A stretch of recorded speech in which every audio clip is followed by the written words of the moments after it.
Hey guys, welcome to Monday. It is Monday, June the 7th.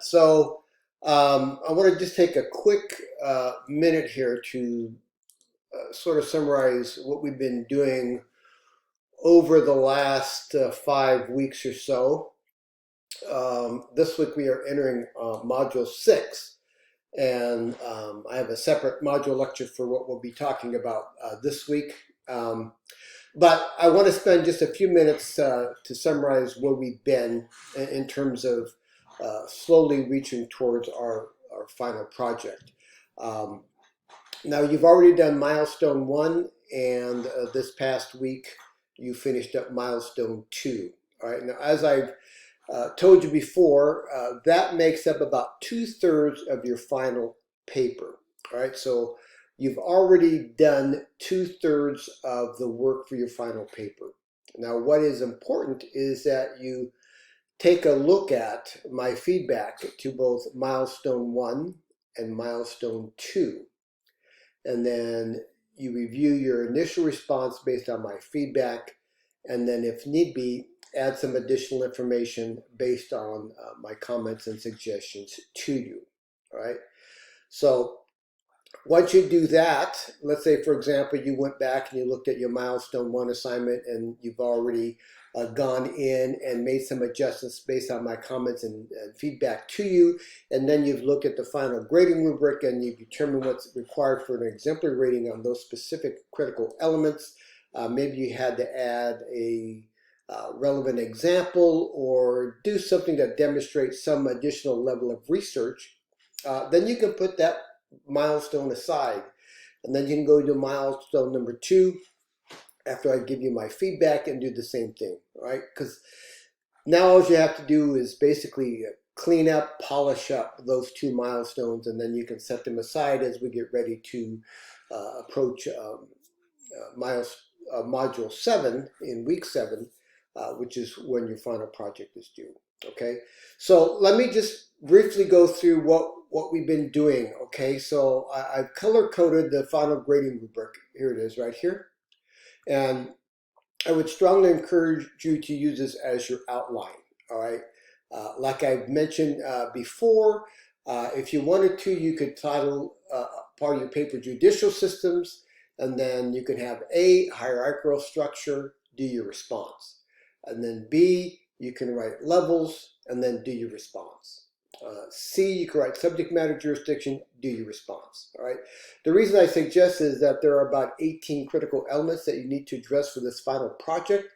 And so if you follow the grading rubric or the assignment guidelines and use that as your outline, you are pretty much guaranteed that you're not going to forget to respond to any of the critical elements, because that has been common in some cases for this final project. Okay, so this is the final grading rubric as I showed you here, and the guidelines for the final paper.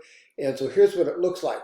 So basically, the yellow, all the areas in yellow are milestone 1. So you can see where all these critical elements you've already addressed. So you don't have to worry about it. You just have to go back, look at my comments and suggestions, clean it up, and set it aside, and that's ready. All right. The green is milestone 2. So you've also done this much work here. You just finished up here in module 5. So you've done a significant amount of this work. All right. So what's critical to note here is that the blue shaded areas are critical elements that were not part of milestone 1 or milestone 2, but are part of the final paper. All right. And these I begin to discuss this week in module 6 and then in module 7.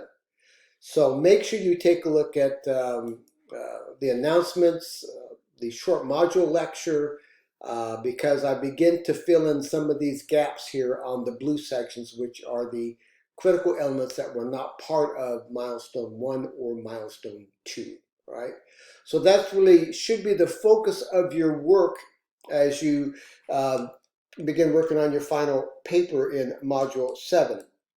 Because again, hopefully you'll have time to have evaluated and viewed my comments and suggestions on milestone 1, which is the yellow, and then the green milestone 2. And then you've made your adjustments, you've tweaked it, you consider my comments and suggestions, and then you polish it up, and now you can set that aside. Okay, so there is a lot to do here within the last couple of weeks. So again, it's very important that as you work on your final paper, that you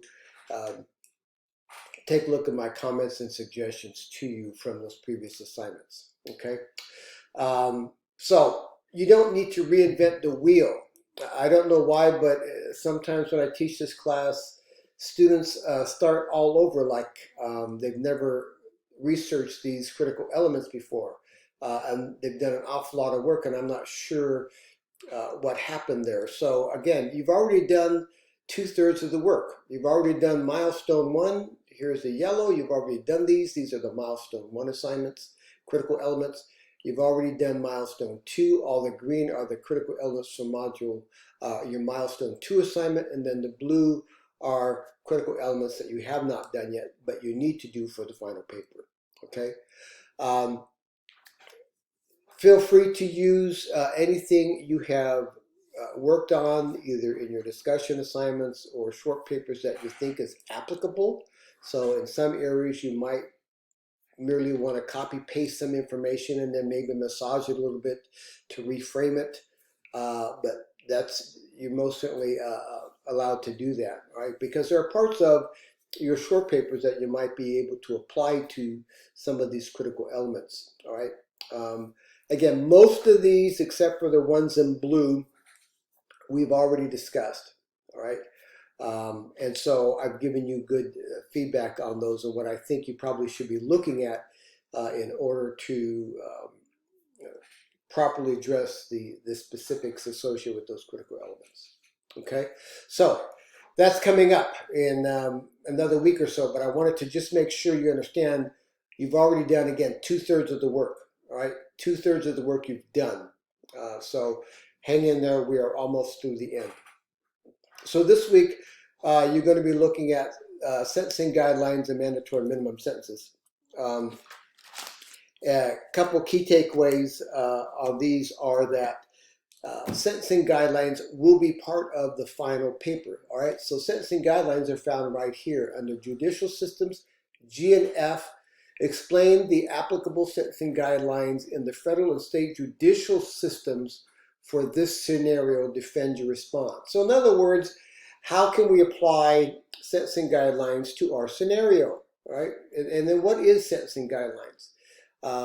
And then next you're going to be looking at the functionality. What's the purpose of sentencing guidelines? And the key word here is disparity. Sentencing guidelines were designed to reduce disparity in sentencing, meaning disparity is that you sentence somebody differently than somebody else because of maybe their race, for example, or something else about the individual.